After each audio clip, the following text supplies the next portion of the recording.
Bonjour. Bonjour. Bonsoir. Un peu tard.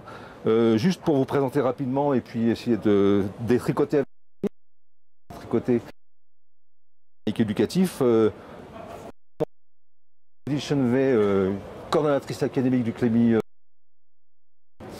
ancienne professeure de mathématiques.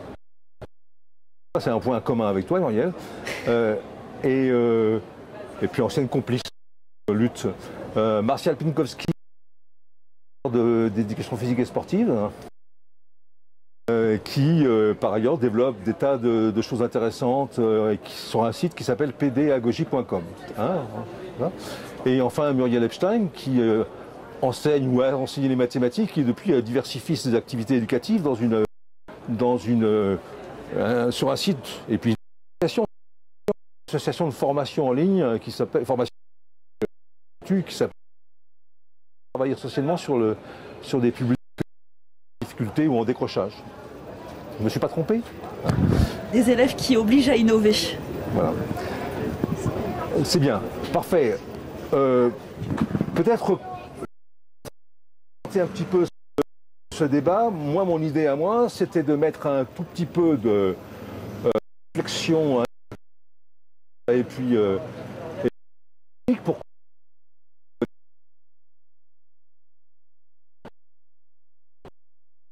et en tout cas aux raisons qui expliquent, qui pourraient expliquer qu'il traîne un peu, c'est le moins qu'on puisse dire, et qu'il soit un tout petit peu en retard. La raison, il ne trouve pas place encore assez suffisamment dans les apprentissages. Donc j'ai listé un certain nombre de réflexions, de sujets sur lesquels je vais vous interroger les uns après les autres. Vous aurez votre avis et puis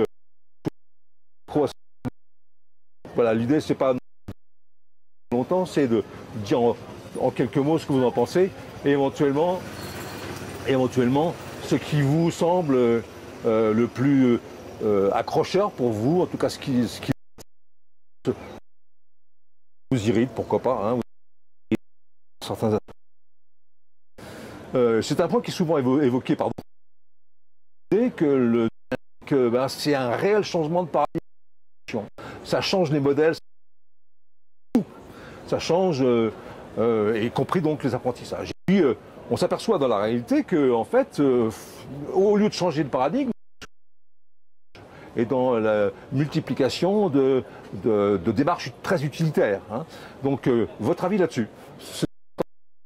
Entre la volonté en tout cas, l'idée que le paradigme avec la réalité, qui est celle du sous-outillage, quelquefois, qu'on observe, y compris quelquefois même ici sur le Ludovia.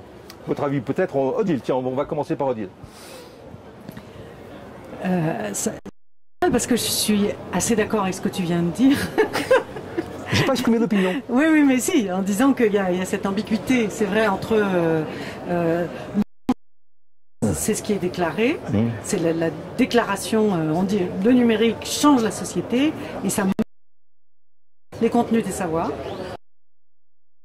Par exemple, ça c'est tout le monde est d'accord là-dessus. Et puis dans le concret, on a d'outils, d'apprendre à les utiliser, alors qu'on sait très bien que le principal problème et la principale mission, notamment de l'école, là-dessus, ce n'est pas d'apprendre à utiliser des outils.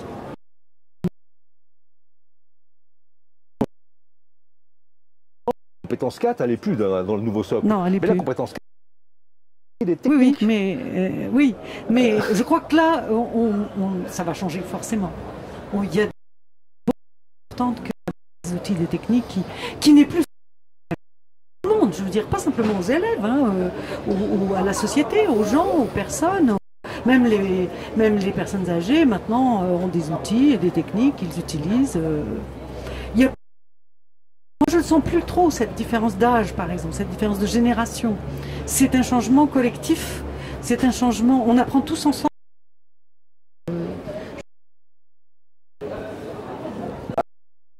Voilà, je veux dire que n'hésitez pas à venir, hein, je veux dire que quand vous...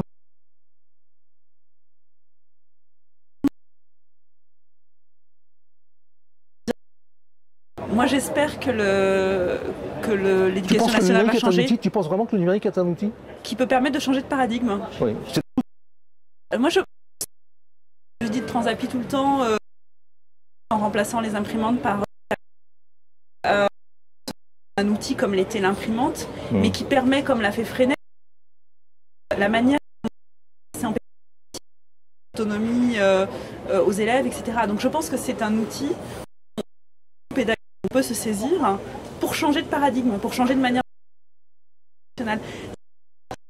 À Ludovia, on est dans un qui est académique et le hors académique qui permet, c'est parce que le numérique donne une espèce de frontière poreuse pour aller hors de l'institution.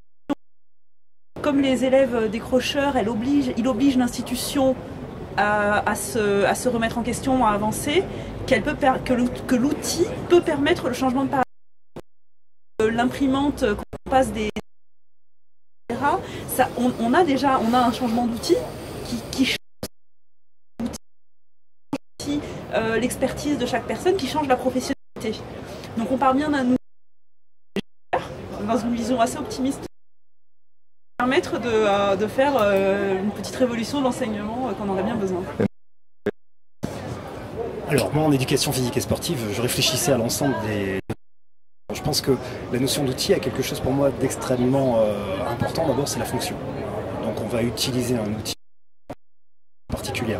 Alors qu'apporte le numérique en termes de nouvelles fonctions? Je crois que le changement de méthode d'enseignement va venir de ce en plus par rapport à toutes les méthodes que l'on pouvait utiliser avant. Voilà, le changement de c'est tout d'un nouveau genre, de nouvelles conceptions derrière vont naître, apporter des éléments qui n'existent pas. Je pense que le meilleur moyen et le meilleur moyen de valoriser cette notion d'outil, c'est justement de prendre conscience de ce que l'on peut faire avec, qui était de l'ordre de l'imaginaire avant et qui se concrétise très concrètement ce capacité à effectuer des calculs rapidement. Qu'est-ce que ça veut dire? Ça veut dire au final une connaissance d'un résultat. L'éducation physique apporte un petit peu un support assez performant par rapport à ça, qui permet de comparer des données très rapidement à travers de relevés de statistiques et autres. Et donc est intéressante. Sur l'ambiguïté quand même. Ambiguïté, outillage, changement de... Non mais vas-y. Alors, la notion d'outil, c'est aussi ponctuel. On n'a pas forcément toujours besoin du numérique pour avancer dans l'enseignement. Voilà, il ne faudrait pas en faire à notre changement de méthode. On peut changer de méthode. Si l'approche est différente, si simplement l'outil dont on a besoin, mais aussi l'ensemble de nos attitudes éducatives.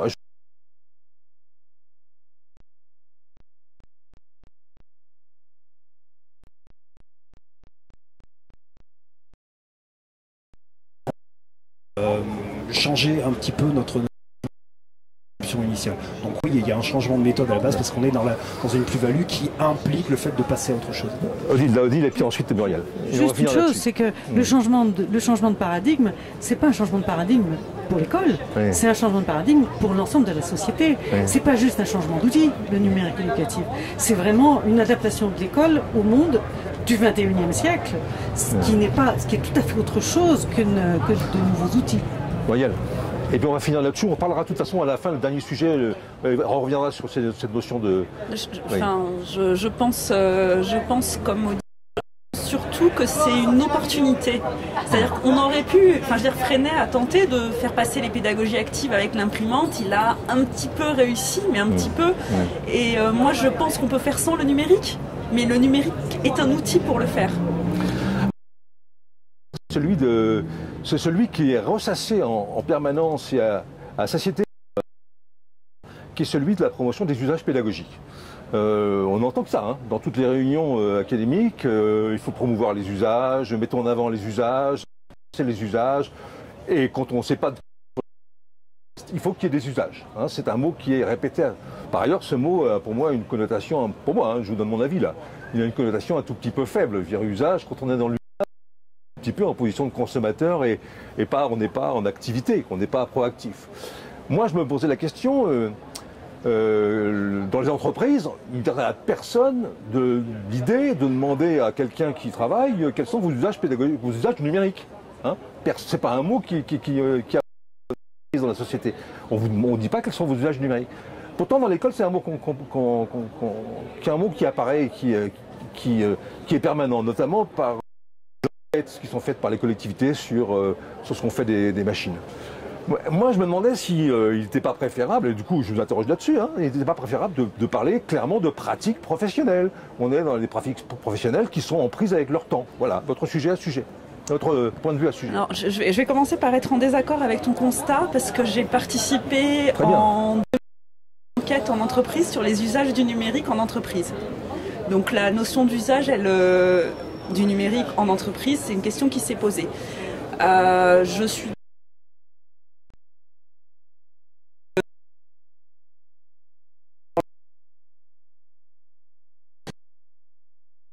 et tu étais là hier pour assister à toutes les conférences.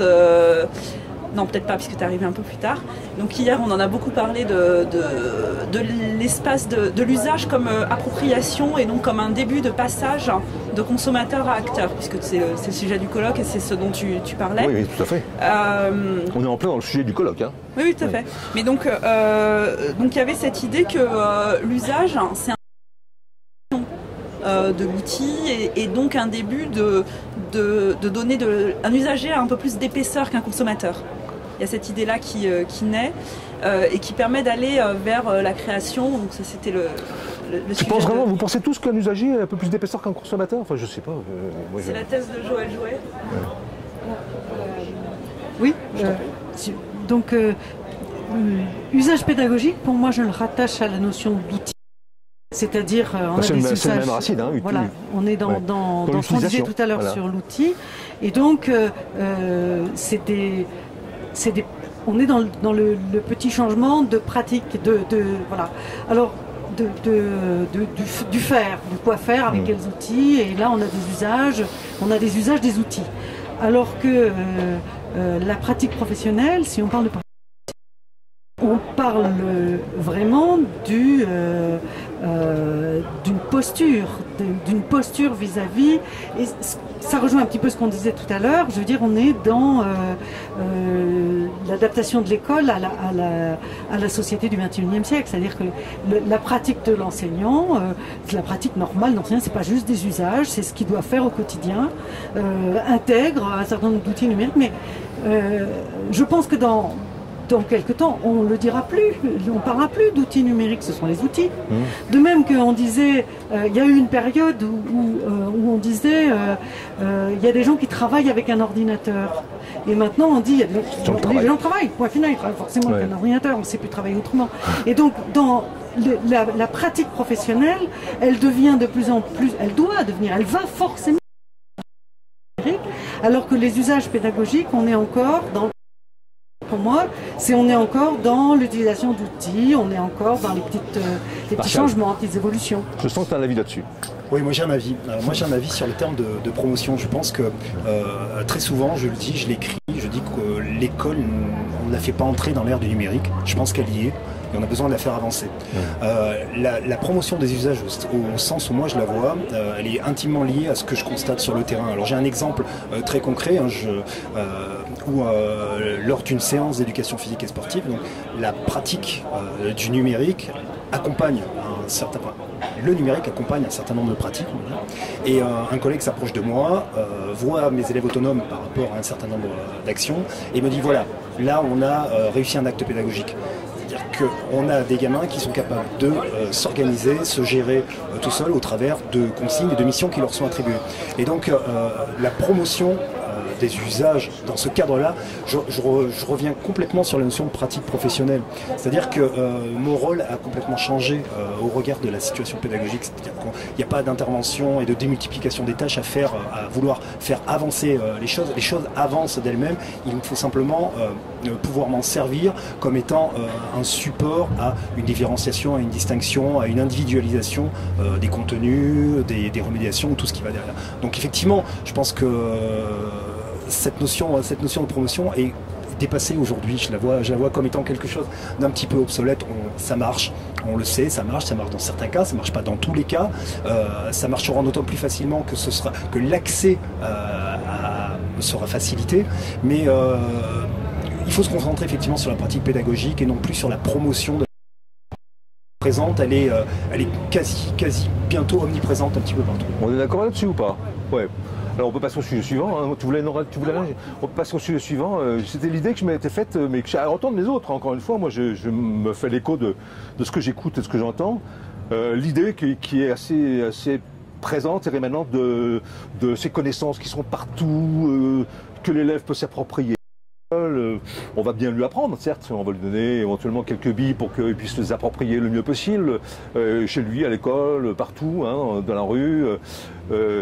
Et donc, il va acquérir peu à peu une certaine expertise dans l'appropriation de l'information, aidé par les enseignants. Donc, on va, dans l'école, fabriquer des experts capables d'acquérir des compétences en info, en information, en documentation. Et puis l'idée aussi, on entend souvent, y compris chez des gens qui ne sont pas forcément des réactionnaires, que la connaissance est tellement nombreuse et gigantesque que du coup, il n'y a plus de contenu, il n'y a plus de repères, on n'identifie pas les points forts, les connaissances essentielles, et que donc on fabrique des incultes en quelque sorte. Alors, cette ambiguïté-là, le numérique éducatif, on fabrique des incultes ou on fabrique des experts?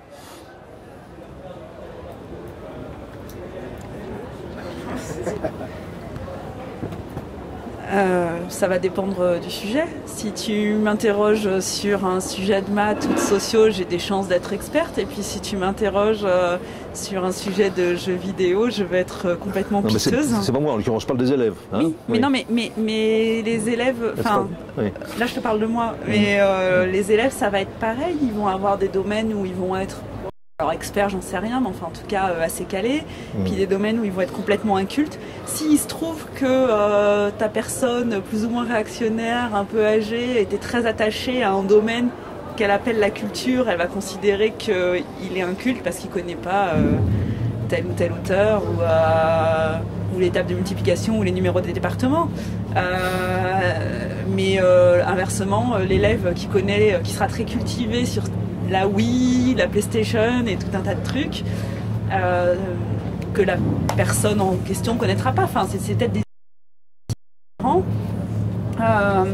Après, moi je crois très fort à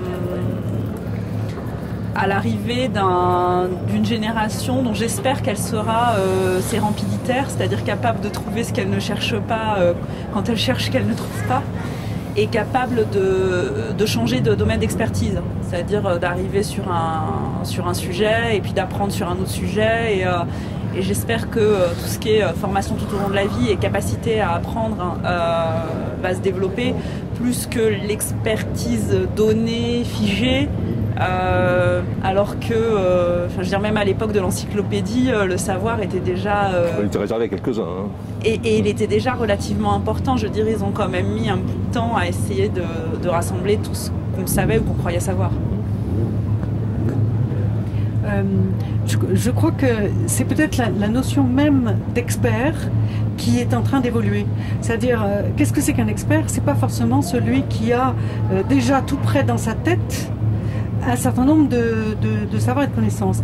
L'expert, aujourd'hui, avec l'agrandissement de la connaissance, forcément, l'expert est peut-être celui l'expert dans un domaine est peut-être celui qui va savoir comment faire pour rassembler l'information dont il a besoin au moment où il en a besoin.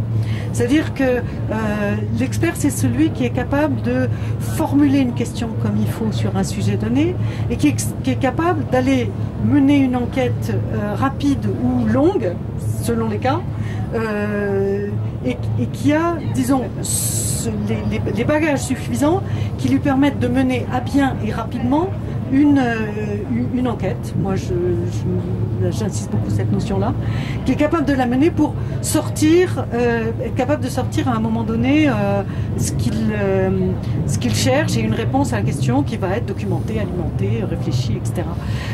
Et je crois que de plus en plus les outils et les outils et j'allais dire, les ressources, les compléments à la mémoire, qui sont ceux du numérique, qui sont les aides à la mémoire de plus en plus, font qu'on peut se décharger d'un certain nombre de choses pour pouvoir se concentrer sur des compétences d'expertise qui sont des compétences d'apprendre à apprendre, forcément. Hein. Alors, moi, je vais me situer un petit peu entre les deux, entre l'inculte et l'expert. Je pense que, déjà, je ne suis pas persuadé que le numérique aujourd'hui transforme radicalement les résultats que l'on peut obtenir en termes de formation et d'éducation. J'ai en mémoire une étude qui n'est pas si vieille que ça, hein, si ancienne que ça, où finalement on mettait en avant le fait qu'un échantillon ayant travaillé accompagné de numérique et de méthodes associées obtenait des résultats sensiblement équivalents. Voilà. Après, le delta est lié certainement à d'autres facteurs. Je crois qu'on est en train de fabriquer une génération qui va apprendre à maîtriser en fait les canaux de l'information. Souvent, on a accès à de plus en plus d'occurrences en termes d'information et autres. Et la question se pose toujours de savoir est-ce qu'il y en a plus qu'avant ou est-ce que la manière est en train de s'accélérer. Et je crois qu'elle est en train de s'accélérer et que le seul moyen que l'on ait de la traiter, en fait, c'est de raccourcir au maximum, de faire un résumé assez succinct de ce qui se passe. Et après, eh bien, je crois que notre mission, c'est de permettre une analyse a posteriori. Donner en fait des pistes en disant bon voilà, l'information elle se présente en tant que telle, l'esprit critique en fait c'est ce sur quoi on doit le plus travailler par rapport à cette notion d'expertise et on ne fabriquera pas au final, on ne fabriquera pas d'un culte, hein. Au contraire je pense qu'on va, j'espère aussi, une mission d'avoir des personnes qui vont s'adapter en fait. On leur propose tout simplement des occurrences qui vont faire appel à un certain nombre de ressources chez elles, qui vont être de l'ordre du choix, de la sélection et autres, et pousser la réflexion plus loin dans un domaine d'expertise ou se limiter à la connaissance telle qu'elle est délivrée. Et dans ce cas-là, ça rejoint un petit peu la réflexion que tu avais tout à l'heure. Vole-lui le micro. Alors, moi, je suis pas d'accord avec ce que tu as dit au milieu sur les résultats qui sont les mêmes. Et je voudrais parler de la thèse de Pierrick Bergeron, qu'il a soutenue récemment, qui est prof au lycée innovant de Poitiers. Le lycée, donc qui était le premier lycée numérique 12 ans. Et ce qui montre, c'est pas tant dans les résultats au sens les notes au bac ou quoi que ce soit. Alors effectivement, c'est pas mieux. Ton étude elle a raison de ce point de vue-là, mais ça veut pas dire grand-chose que les résultats sont les mêmes. Par contre, il montre qu'on sort des profils différents, qu'on sort des profils d'élèves qui ont une capacité d'adaptation, une capacité d'adaptation à la nouveauté. En quelque sorte, des nouveaux experts. Ces fameux experts dont parlait Odile. Enfin, je suis complètement d'accord avec tout ce qu'elle. Je ne sais pas si on peut parler d'experts au sens du numérique, pardonne-moi, mais juste un mot. Sens du numérique, en général, on dit, c'est assez un langage assez courant, que les experts s'estompent. Mais en même temps, ce sont des expertises, quoi. Il y a des expertises qui naissent, de nouvelles expertises. C'est surtout des gens qui ont une compétence dans l'apprendre à apprendre, une adaptabilité que n'ont pas des gens formés autrement. Et c'est pas tant dans le contenu, dans la culture, puisqu'on a opposé l'inculture à l'expertise, c'est pas tant dans la culture qui vont être différents que dans une flexibilité et une capacité d'adaptation à un nouvel environnement qu'ils auront appris différemment. On va changer de sujet, juste un sujet qui m'est cher aussi, et que j'ai longtemps partagé avec Odile. Quand on parlait d'éducation aux médias, on s'est longtemps demandé si l'éducation aux médias, on devait l'enseigner en tant que discipline, en tant que corpus d'apprentissage spécifique, ou s'il fallait en faire un objet transversal d'apprentissage. Cette idée-là, qui a fait longtemps l'objet de débat, hein, qui n'a jamais vraiment été tranchée d'ailleurs, hein, même si elle a été tranchée par défaut, elle renaît avec le numérique. L'urgence, là, moi j'ai longtemps pensé, je ne pense plus, mais vous me direz votre avis, j'ai longtemps pensé qu'on pouvait essayer, compte tenu de l'urgence, de faire un enseignement spécifique du numérique. Il y a des gens qui sont formés pour ça dans l'éducation. Hein. Les profs doc ont souvent des compétences fortes dans ces domaines.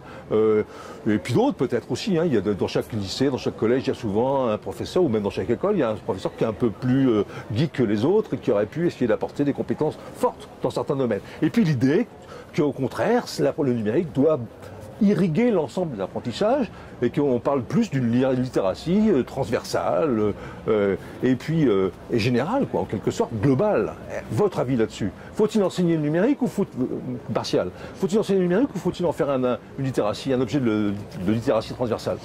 Alors moi je pencherais pour la deuxième option, de manière relativement concrète. Je crois que les médias... Mais il faut quand même qu'on ait d'objectifs à partager avec les collègues. Oui, les médias sont un support en fait. Médias, spécialement. Ouais, je ne suis pas pour le fait que ça devienne un objet spécifique d'enseignement. C'est un support, donc c'est une évolution. Hein. Je vais être un petit peu manichéen, mais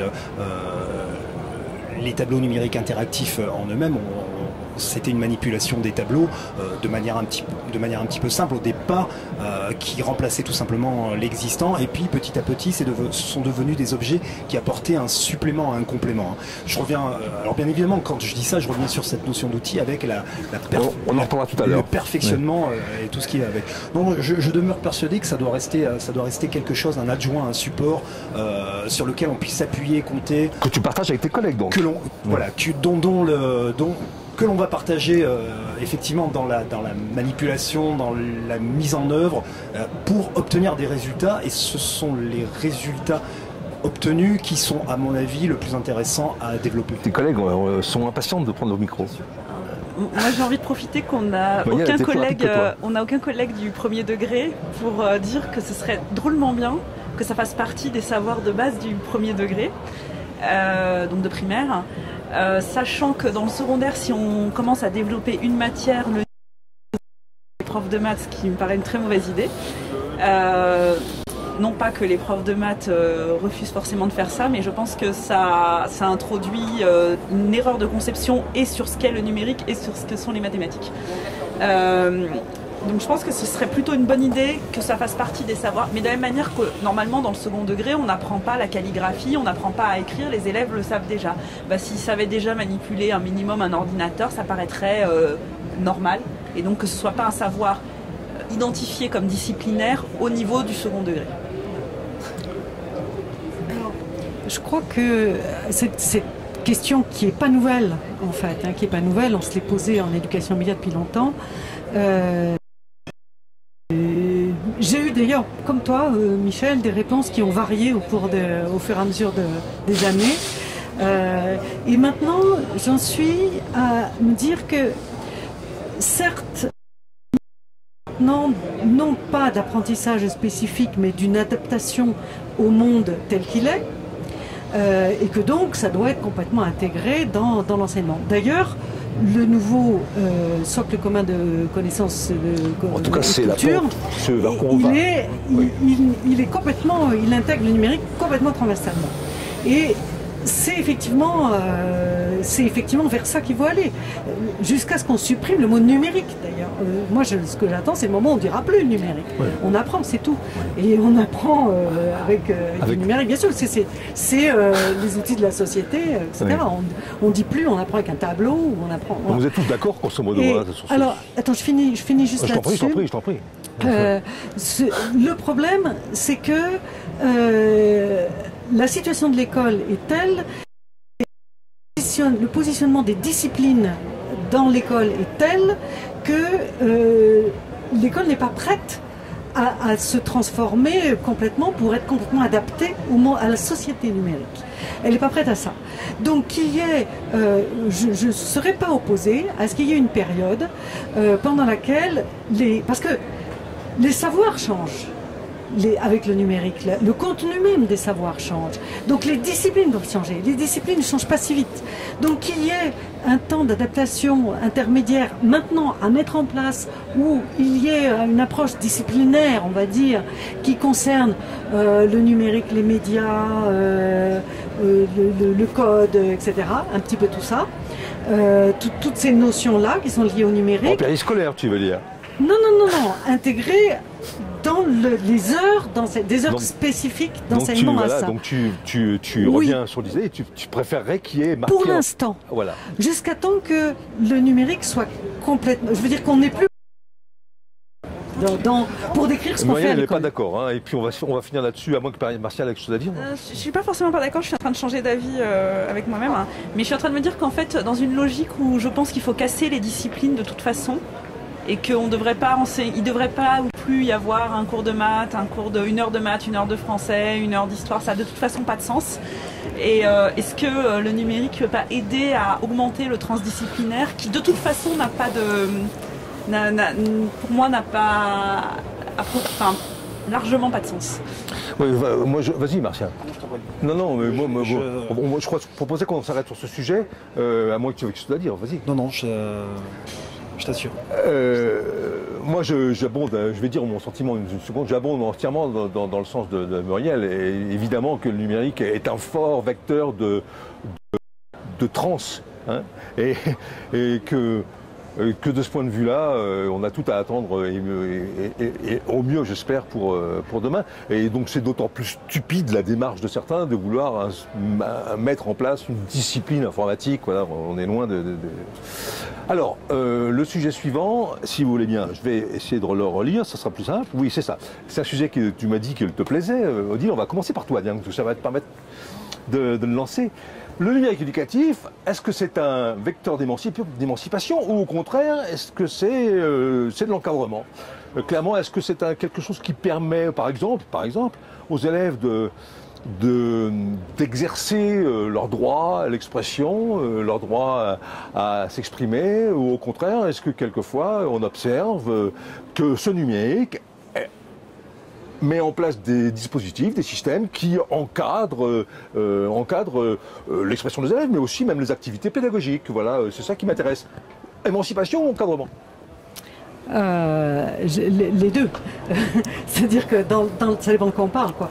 Dans les faits, on voit un peu de tout. Je pense par exemple que certains usages des ENT sont un encadrement inquiétant. Vraiment, moi j'ai on a des cases, bon, et ça fait partie du numérique éducatif aussi. Mais dès lors qu'on travaille sur la publication et sur l'expression, on est dans... Comment tu as dit le mot? C'est l'émancipation. On peut trouver on est dans l'émancipation et on est le plus souvent dans l'émancipation. C'est pas le numérique qui fait l'émancipation, c'est ce qu'on en fait.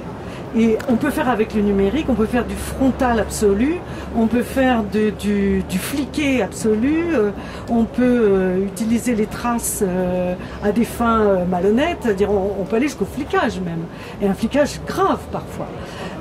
Ou bien on peut aller vers l'émancipation, c'est ce qu'on fait avec. C'est pas dans la nature du numérique éducatif de porter ça, c'est vraiment ce qu'on en fait. Moi, je suis pas d'accord. Je vais me permettre d'intervenir. Je pense effectivement qu'aujourd'hui... On est embêté par une mouche, là. Oui, elle est assez ennuyeuse. Je pense aujourd'hui, effectivement... Moi, je suis très inquiet de cette notion d'encadrement. Au travers de ma pratique, j'ai vu dans l'usage sur le terrain, dans l'utilisation sur le terrain, tablettes numériques, que ce soit pour filmer, que ce soit pour prélever des performances, j'ai vu en fait des élèves extrêmement dynamiques, extrêmement autonomes, extrêmement volontaires. Donc là, on était dans des actions ponctuelles, avec une vraie innovation derrière, avec une forme de liberté. Une liberté qui est complètement liée à notre capacité, nous, en tant qu'enseignants, à envisager les choses et à en tirer vraiment un bénéfice qui est tout simplement lié à notre capacité à mettre les élèves au travail et à les faire progresser. Le problème de l'encadrement, et je crois qu'il a été souligné au travers de la politique dite des ENT, c'est qu'effectivement on est dans des logiques maintenant où on est en train de massifier l'usage du numérique et ça fait peur.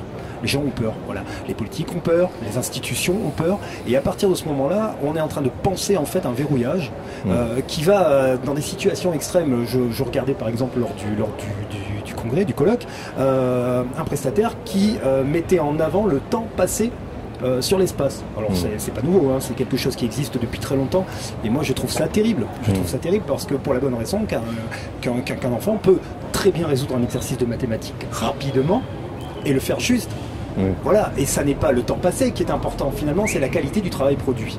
Et là-dessus, je demande en fait à ce qu'on soit extrêmement vigilant, parce que les usages tels qu'ils sont pensés, enfin, les politiques d'équipement et ce qu'on est en train de transformer aujourd'hui de cette substantifique moi en fait que constitue l'apport d'une innovation technologique au sein de la pratique est en train de s'étouffer par un maillage fort basé sur le sentiment que l'on doit tout contrôler. On ne peut pas tout contrôler. Vas-y Muriel.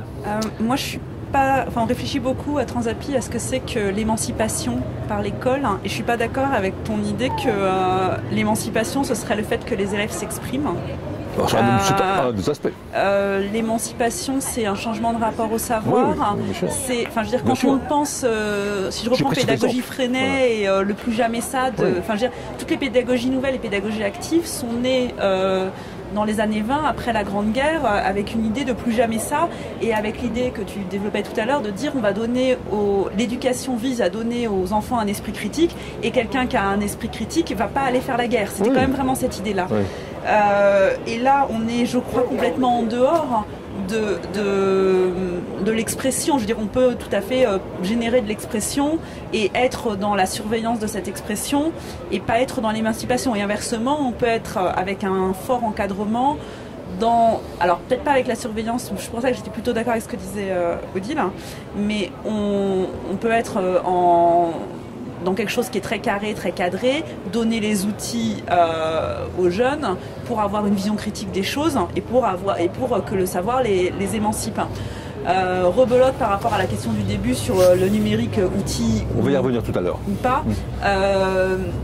Le numérique, c'est qu'un outil là-dedans qui, comme tu le disais, démultiplie à la fois la surveillance, la possibilité d'expression, mais il démultiplie pas la possibilité d'être critique. Par contre, il facilite l'accès au savoir, et à ce titre-là, il facilite l'autodidaxie, et donc il facilite des possibilités d'émancipation mais marginalement à mon avis.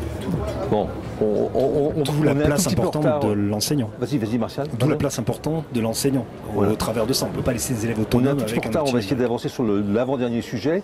Je l'avais appelé changement de posture ou changement d'architecture. Mon idée c'était à supposer qu'effectivement il s'agisse d'une nouvelle approche, d'un nouveau modèle.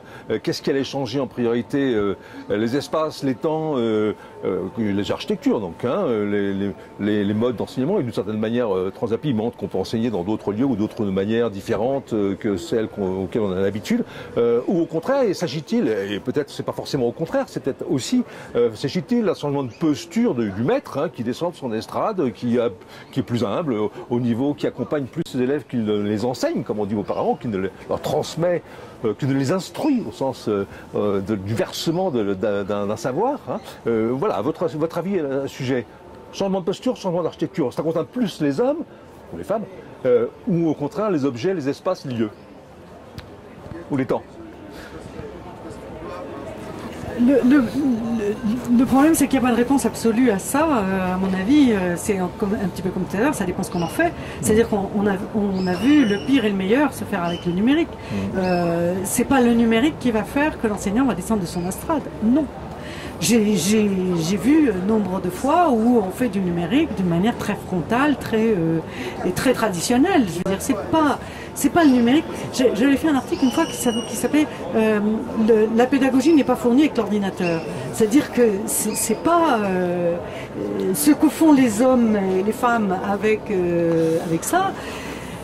Avec ces outils, avec le numérique, c'est même moi je pense que c'est pas des outils, mais avec la nouvelle société numérique, avec tout ce qui la constitue, dépend de ce qu'ils sont, de leur conception de l'apprentissage, dépend de leur conception de la connaissance. Voilà. Alors, espace, temps, posture, rapport aux hommes et tout ça, moi je suis directement concerné. Oui. Mon environnement est en 3 dimensions, voire parfois en 4. Oui.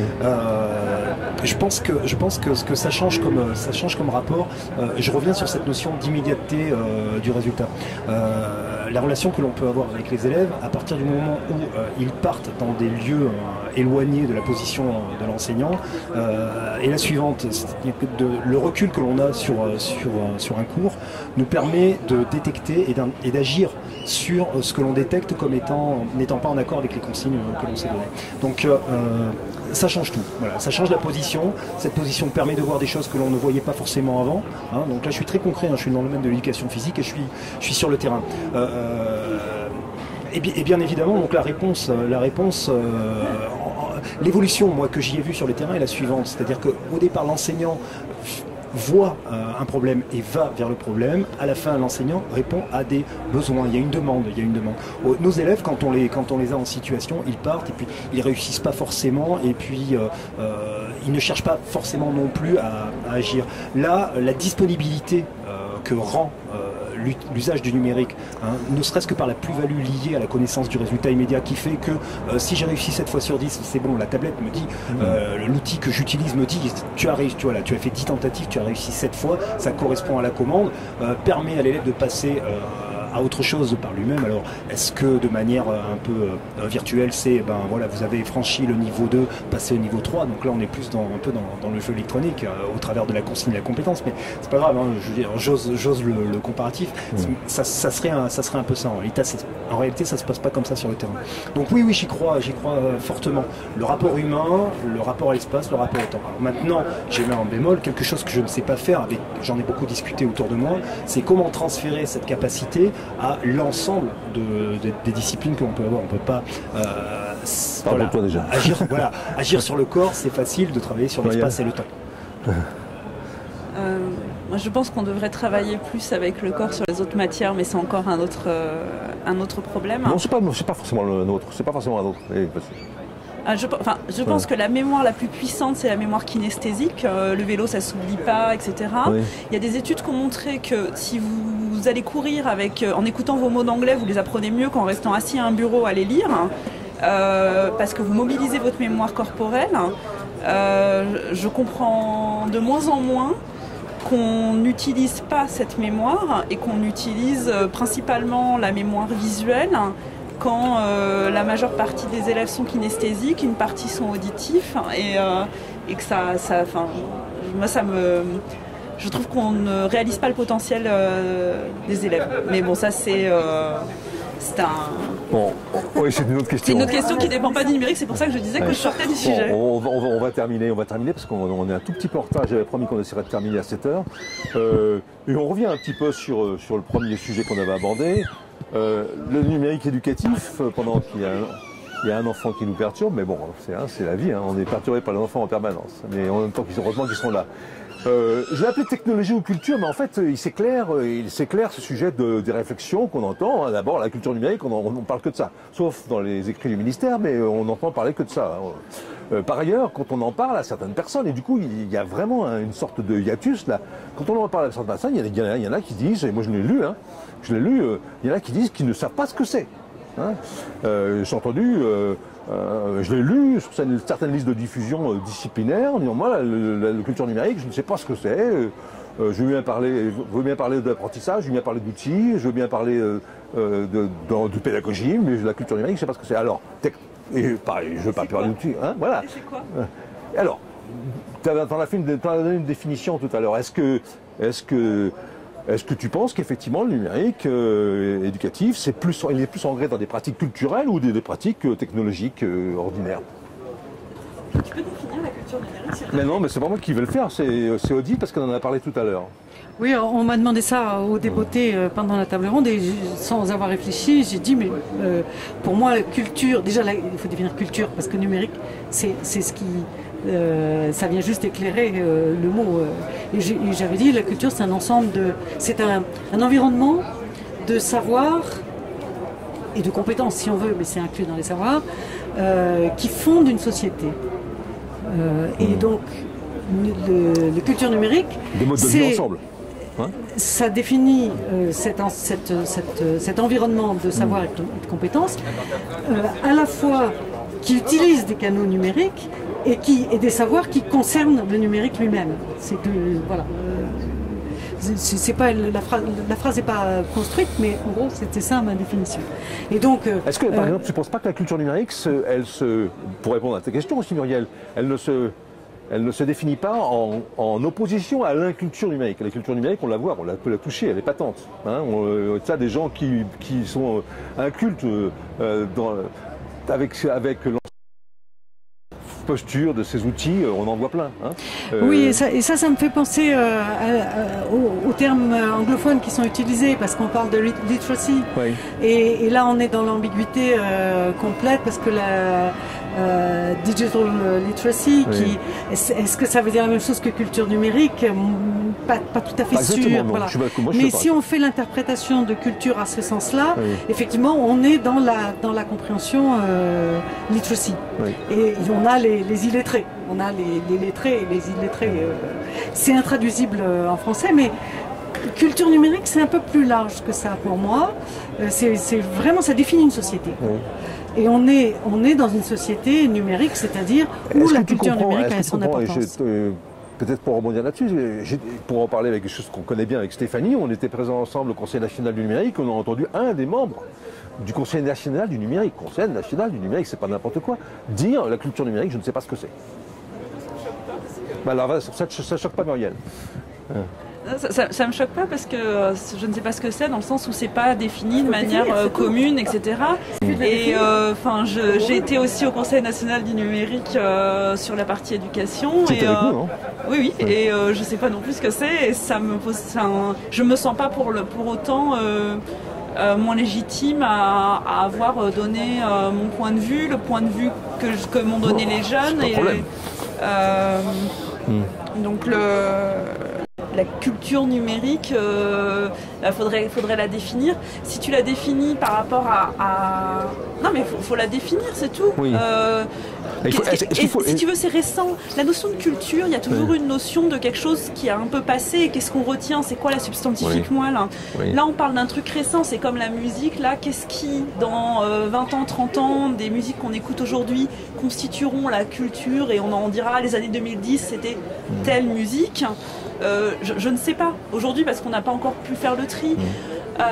Est-ce que la culture numérique, c'est savoir utiliser les outils? Est-ce que la culture numérique, c'est connaître le code, connaître quel langage? Est-ce que c'est connaître les codes sur les codes sociaux, dans les réseaux sociaux? Est-ce que c'est savoir utiliser Twitter et Facebook?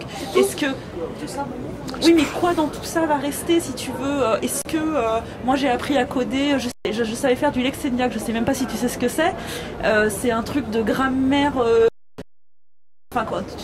j'ai appris à faire des trucs et des codes qui n'existent plus du tout, qui sont complètement inutilisés. Mais est-ce que ça t'a formé d'une certaine manière?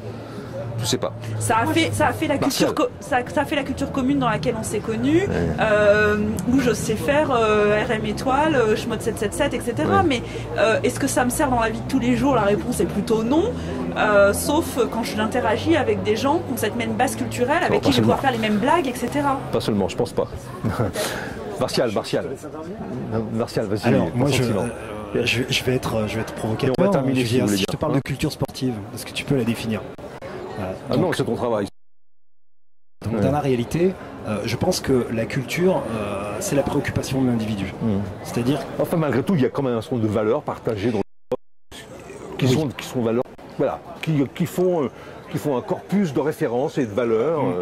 Bon, je reviens au sujet de la culture numérique. Je crois que c'est une histoire c'est une histoire de curseur, et que ce curseur est directement lié à l'individu. Je crois qu'il ne faut pas trop se poser la question. Alors bien évidemment, on est dans un cadre ici qui voudrait définir et préciser au mieux ce qu'il y a à connaître, savoir et la manière dont on va y accéder. Je crois que il faut absolument pas... déjà, par exemple, par rapport aux réseaux sociaux, il y a une angoisse au sein du système éducatif par rapport aux réseaux sociaux. Est-ce que véritablement c'est une angoisse? Je lisais récemment dans un article, la génération Z, c'était une génération donc post-1995 qui avait été élevée aux réseaux sociaux, qui n'avait connu que la guerre et tout, et qui était très optimiste par rapport à l'avenir. Voilà. Et que le positionnement par rapport aux réseaux sociaux, il n'avait que très peu d'angoisse par rapport à l'avenir, pour la bonne et simple raison qu'ils pensaient qu'il suffisait de développer une image sur les réseaux sociaux pour avoir une vie sociale, une vie professionnelle remplie à l'avenir. Voilà. Donc, oui, c'est une réalité, ça. Quels sont aujourd'hui les curseurs? Les curseurs sont propres à l'individu, sont propres à tout ce que l'on vient de dire précédemment, c'est-à-dire que la manière dont on va amener ce cheminement, et chacun y trouvera un petit peu ses limites, et en tout cas se fixera des objectifs. Ça, c'est peut-être important. Je sens que Odile a un point de désaccord avec toi. Non, c'est juste la notion. Est-ce que dans la notion de culture, il y a l'idée de valeur? C'est probable. C'est probable dans la culture française. Ça ne l'est pas forcément dans la literacy anglo-saxonne. C'est pour ça que j'ai dit c'est un environnement de savoir, parce que là on n'est